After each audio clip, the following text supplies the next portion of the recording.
Polisi kembali menggelar olah tempat kejadian perkara diplomat muda Kemlu yang ditemukan tewas terlakban di Indekos Menteng, Jakarta Pusat.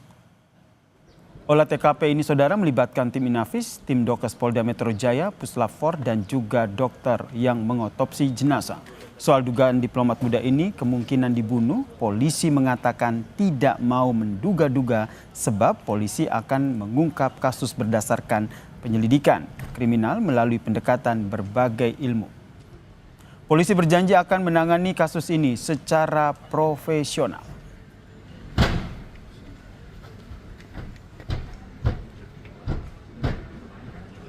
Dilakukan pemeriksaan secara ilmiah.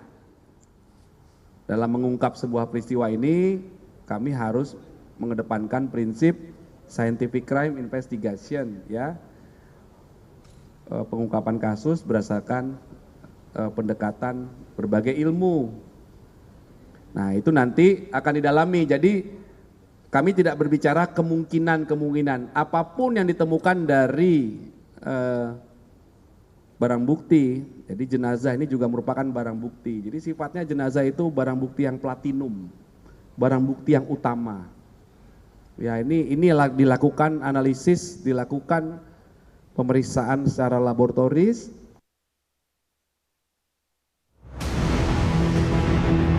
Jadi saksi TPPU betul nggak Pak? Sidang TPPU? Iya pernah tapi itu jangan dikatakan. Saya juga menelusuri bahwa latar belakang penugasan yang bersangkutan kira-kira dengan siapa saja pernah terlibat, ataukah dengan organisasi-organisasi daripada TPPO ini siapa saja, pasti itu salah satu juga. Tewasnya Arya Daru Pangayunan, diplomat muda Kementerian Luar Negeri di kamar indekosnya di Menteng, Jakarta Pusat, masih menjadi misteri. 2 rekaman CCTV sebelum korban ditemukan, CCTV pun jadi bukti tambahan untuk menguak kasus ini.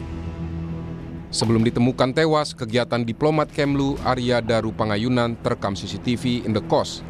Dari rekaman CCTV hari Senin tanggal 7 Juli 2025 sekitar pukul 11 malam. Korban terlihat seorang diri, baru kembali ke kamar indekosnya. Tak berselang lama, Arya kembali keluar kamar sekitar pukul 23:24 waktu Indonesia Barat. Tampak korban membawa sebuah kantong plastik hitam, diduga hendak membuang sampah. Korban kemudian kembali masuk ke kamar. Lalu keesokan harinya, tanggal 8 Juli, CCTV merekam penjaga kos dan 1 saksi berada di depan kamar korban. Polisi mengatakan, istri almarhum Arya sempat menghubungi penjaga kos untuk memeriksa kondisi suaminya. Terlihat kemudian penjaga kos dan saksi mencoba menelepon dan beberapa kali mengetuk pintu kamar untuk mengecek keberadaan korban. Namun korban tak kunjung menjawab. Salah satu di antara mereka berusaha membuka kamar menggunakan kunci cadangan dan menemukan korban tak bernyawa di dalam kamar dengan kondisi seluruh wajah terlakban. Soal kedinasan korban di Kementerian Luar Negeri, Direktur Perlindungan WNI Kementerian Luar Negeri, Juda Nugraha membenarkan korban pernah menjadi saksi kasus tindak pidana perdagangan orang atau TPPO di Jepang. Namun Yuda menegaskan jangan mengaitkan profesi dengan sebab kematian korban. Jadi saksi TPPU betul nggak Pak? Sidang TPPU? Iya pernah tapi itu jangan dikatakan, gitu ya. Kita lihat menunggu hasil penyelidikan polisi. Kita jangan berspekulasi. Jadi kami tidak ingin berspekulasi. Kita tunggu hasil penyelidikan. Tapi memang banyak tugasnya itu berkaitan dengan itu ya Pak? TPPU itu ya Pak? Ya. Almarhum itu ya? Seperti tadi kami sampaikan, almarhum itu menjalani tugas. Dia menangani tugas penanganan perlindungan WNI untuk wilayah selain Asia Tenggara dan juga Timur Tengah. Keterangan Juda seperti saling bersambut dengan keterangan mantan Kabareskrim Polri Komjen Purnawirawan Ito Sumardi yang menilai pemeriksaan latar belakang pekerjaan korban yang pernah mengurus kasus TPPO penting dilakukan untuk mengungkap penyebab kematian korban. Terlebih di beberapa negara ada sindikat dalam kasus TPPO. Yakin bahwa teman-teman penyidik itu mereka juga menelusuri bahwa latar belakang penugasan yang bersangkutan kira-kira dengan siapa saja pernah terlibat, ataukah dengan organisasi-organisasi daripada TPPO ini siapa saja, pasti itu salah satu juga. Yang saat ini yang paling rawan adalah memang orang-orang yang memiliki latar belakang kedinasan di bidang TPPO atau tidak pidana perdagangan orang, ya itu kan sering sekali di beberapa negara itu warga negara kita menjadi korban TPPO. Dan korban TPPO ini kan mereka punya jaringan, punya sindikat. Ini tentunya akan menjadi salah satu objek daripada penyelidikan, ya. Proses penyelidikan kasus ini masih terus berjalan. Kapolda Metro Jaya Irjen Karyoto menyatakan hasil penyelidikan kasus kematian diplomat muda dengan wajah terlakban akan selesai dalam kurun waktu 1 minggu.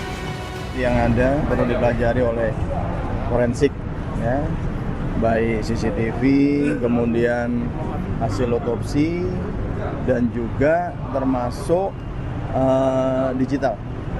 Digital itu dari laptop dan lain-lain, ya. Mungkin seminggu lagi selesai. Nanti ada kesimpulan. Insya Allah mudah-mudahan seminggu lagi selesai. Selain rekaman CCTV, saat ini penyelidik masih melakukan pemeriksaan terhadap sejumlah alat bukti, seperti hasil otopsi serta bukti digital, seperti alat komunikasi dan komputer jinjing milik korban, juga rekaman CCTV untuk menguak penyebab kematian diplomat Kementerian Luar Negeri. Tim Liputan Kompas TV.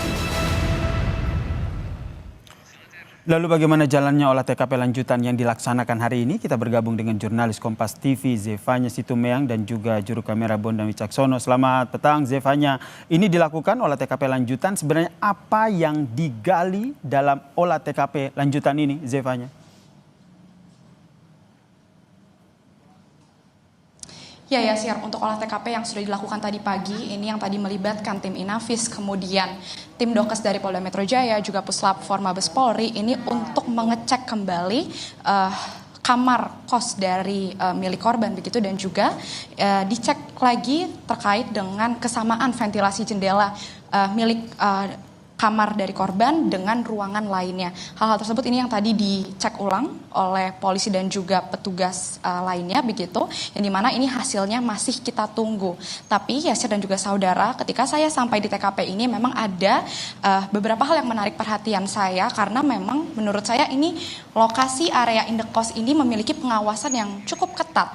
Juru kamera Kompas TV, Bondan Wicaksono, akan memperlihatkan kepada Anda situasi area dari indekos. Saya akan menggambarkan dari pintu masuk saja, dari pintu pagar, ini ada CCTV yang mengarah ke jalan area depan pagar dari indekos. Ini untuk memperlihatkan aktivitas kedatangan atau keluar masuknya warga setempat begitu, atau yang menghuni indekos di sini.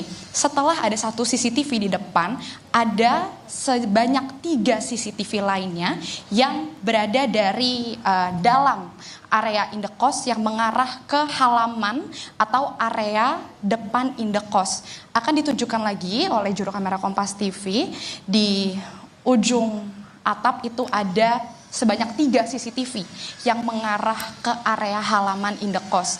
Ini bisa menjadi salah satu petunjuk bagaimana aktivitas yang ada di area halaman indekos begitu ya. Karena Yasir dan juga saudara, ternyata di area lingkungan indekos ini tidak hanya ada indekos, tapi ada sebuah toko yang menjual sebuah barang begitu ya. Ini yang artinya bisa dikunjungi oleh masyarakat umum yang ingin membeli barang, di mana toko ini beroperasi sampai dengan pukul 10 malam.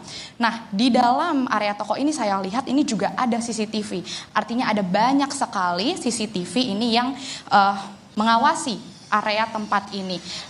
Selain itu, di sebelah toko ini barulah di belakang saya ini adalah lokasi dari indekos yang kurang lebih terdapat sebanyak 12 kamar kalau kesaksian dari warga setempat begitu ya. Di dalam area indekos sendiri yang seperti sudah tersebar di media massa juga, itu ada kurang lebih sebanyak 3 CCTV di area indekosnya saja untuk mengawasi bagaimana aktivitas para pemilik atau orang yang menghuni indekos begitu ya. Artinya ini pengawasannya sangat ketat.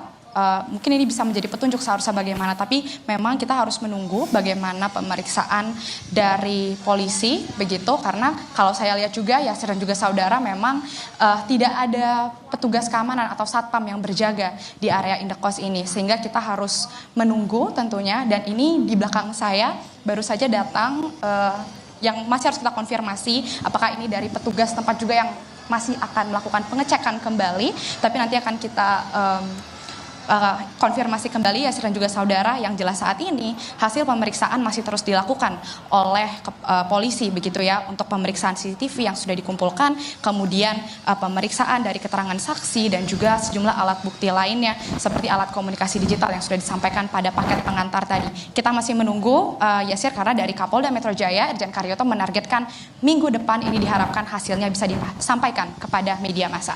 Yasir. Kita nantikan bagaimana hasil penyelidikan dari polisi terkait dengan kasus ini. Terima kasih jurnalis Kompas TV Zevanya Situmuyang dan Bondan Wicaksono atas informasinya.